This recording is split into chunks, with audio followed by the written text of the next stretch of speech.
Good morning, boys and girls, and welcome to Miss Williams Carpet Time. Today, I'm so glad you came and joined me. Let's go ahead and start like we always do, and let's get to the calendar, okay? So, the month is April. April is the month, and yesterday was Wednesday. So, if yesterday was Wednesday, today is... That's right, boys and girls, today is Thursday. So let's go all the way down and look, we're missing a little umbrella. So let's count together to see what number umbrella we should put on our calendar today. Okay, are you ready? Let's begin. 1, 2, 3, 4, 5, 6, 7, 8, 9, 10, 11, 12, 13, 14, 15, 16, 17, 18, 19, 20, 21, 22, 23. That's right. Today is the 23rd. And the 23rd is a 2 and a 3. Like this. A 2 and then a 3. So let's put that on our calendar. So today is Thursday, April 23rd. What's the date, boys and girls? That's right. Today is Thursday, April 23rd. Good job. Okay, let's go ahead and sing our Days of the Week song. Now remember, when we get to Thursday, we're going to say it louder. That's right. Are you ready? There's Sunday and there's Monday, there's Tuesday and there's Wednesday, there's Thursday and there's Friday, and then there's Saturday. Days of the week, days of the week, days of the week, days of the week, days of the week. Good job, boys and girls, but I think we could do it a little bit better than that, and let's say Thursday louder. Are you ready? There's Sunday and there's Monday, there's Tuesday and there's Wednesday, there's Thursday and there's Friday, and then there's Saturday. Days of the week, days of the week, days of the week, days of the week, days of the week. Good job, guys. And it looks like Holly came to join us today. Let's put Holly up here. And let's go over to sing the months of the year. Who's ready to sing the months of the year song? I know I am. I love the months of the year song. Okay, so this month is April. And April has 30 days. That's right, April has 30 days. So when we sing the song, when we get to April, we're going to say it louder. That's right. Are you ready?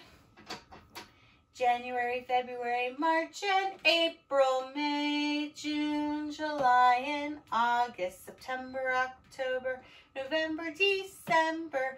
These are the months of the year. Good job. Did we sing April louder, or were we quiet?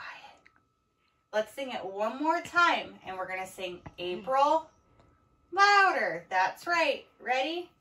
January, February, March, and April, May, June, July, and August, September, October, November, December. These are the months of the year. Good job, boys and girls. Okay, so now let's go over seasons. We have 4 seasons, right? How many seasons do we have? 4, that's right. We have winter, spring, summer, and fall, and we're in spring right now. The months that are in spring are March, April, and May. So we have a little bit longer of spring. We're right in the middle of spring. And the next season will be summer. I can't wait for summer. How about you? Okay, so let's go over here and we're going to count. And remember, we're counting to 60 today. But I want to make sure I can hear you. Are you ready? 1, 2, 3, 4, 5, 7, 8, 9, 10, 11, 12, 13, 14, 15, 16, 17, 18, 19, 20. Come on, guys, I can't hear you. 21, 22, 23, 24, 25, 26, 27, 28, 29, 30. Keep going. 31, 32, 33, 34, 35, 36, 37, 38, 39, 40. Keep going. 41, 42, 43, 44, 45, 46. Louder, guys. 47, 48, 49, 50. Almost there. 51, 52, 53, 54, 55, 56, 57, 58, 59, 60. Good job. Now remember, every day we should be counting with our parents or our brother and sister or whoever we have in our house, and count as high as you can go until you make a mistake, and then try it again. And it's okay to make mistakes, as long as we're trying, right? Okay, so now we are going to have story time. And we're going to read a book from our Peter Rabbit book, okay? Today we're reading the story of Benjamin Bunny.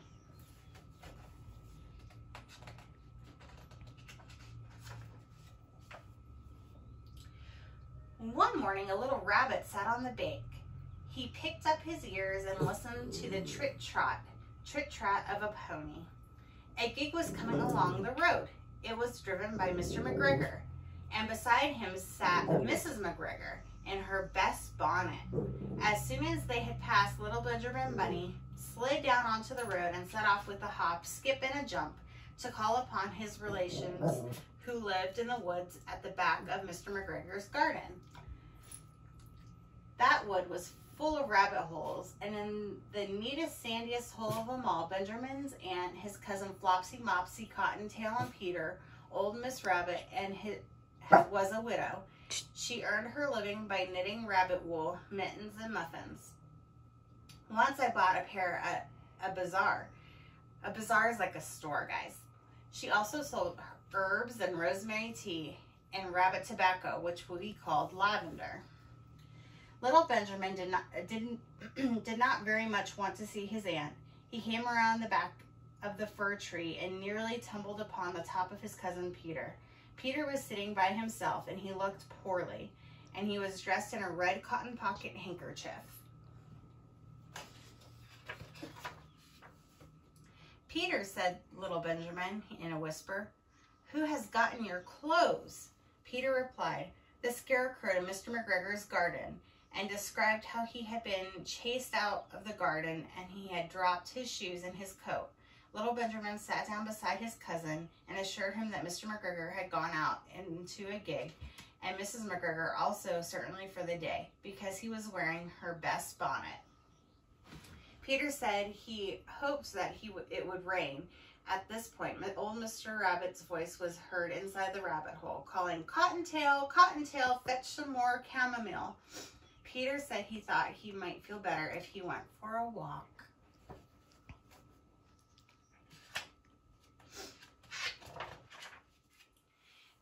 They went away hand in hand and got upon the flat top of the wall at the bottom of the woods. From here they looked down into Mr. McGregor's garden. Peter's coat and shoes were plainly to be seen upon the scarecrow, topped with an old tam of shattered of Mr. McGregor's. Little Benjamin said, "It spoils people's clothes to squeeze under a gate. The proper way to get in is to climb down a pear tree." Peter fell down head first, but it was no consequence, as the bed below was nearly raked and quite soft. It had been sown with lettuce. They left a great many odd things, footmarks all over the bed, especially little Benjamin, who was wearing clogs. Little Benjamin said that the first thing to be done was to get back Peter's clothes in order that they might be able to use them pocket handkerchief. They took them off the scarecrow. They had It had been raining during the night. There was water in the shoes, and the coat was somewhat shrunk. Benjamin tried on the tam of shatter, but it was too big for him. That's like a hat. Then he suggested that they should fill the pocket handkerchiefs with onions as a little present for his aunt. Peter did not seem to enjoy himself. He kept hearing noises.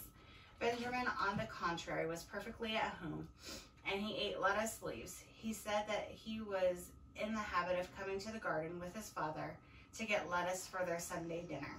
The name of the little Benjamin Papa was Old Mr. Benjamin Bunny. The lettuce certainly was very fine. Peter did not eat anything. He said he shouldn't like to go home. Presently, he dropped half the onions. Little Benjamin said that he was not possible to get back up the pear tree with the load of vegetables. He led the way boldly towards the other end of the garden.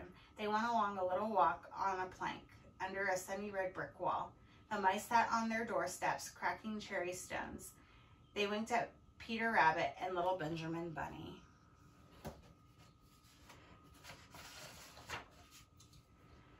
Presently, Peter let the pocket handkerchief go again. They got amongst the flower pots and frames and tubs. Peter heard noises worse than ever. His eyes were as big as lollipops.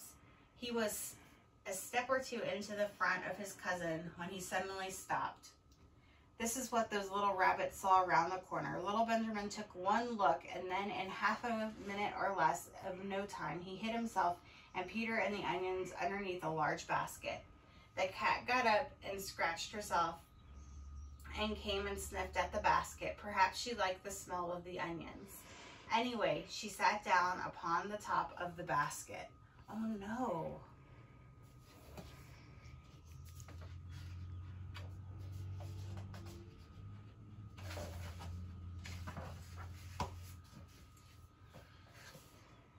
She sat there for 5 hours. I cannot draw you a picture of Peter and Benjamin underneath the basket because it was quite dark and because the smell of the onions was fearful.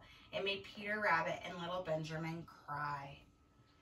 The sun got round behind the woods, and it was quite late in the afternoon, but still the cat sat upon the basket. At length there was a pitter-patter, and some bits of mortar fell from the wall above. The cat looked up and saw old Mr. Benjamin Bunny preaching along the top of the wall on the upper terrace. He was smoking a pipe of rabbit tobacco and had a little switch in his hand. He was looking for his son. Old Mr. Bunny had no option whatever the cat.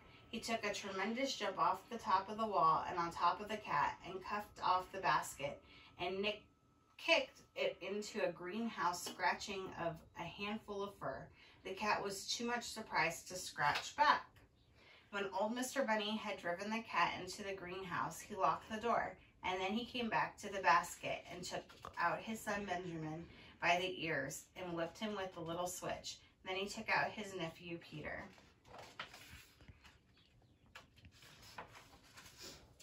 Then he took out a handkerchief of the onions and marched out of the garden. When Mr. McGregor returned about a half an hour later, he observed several things which perplexed him.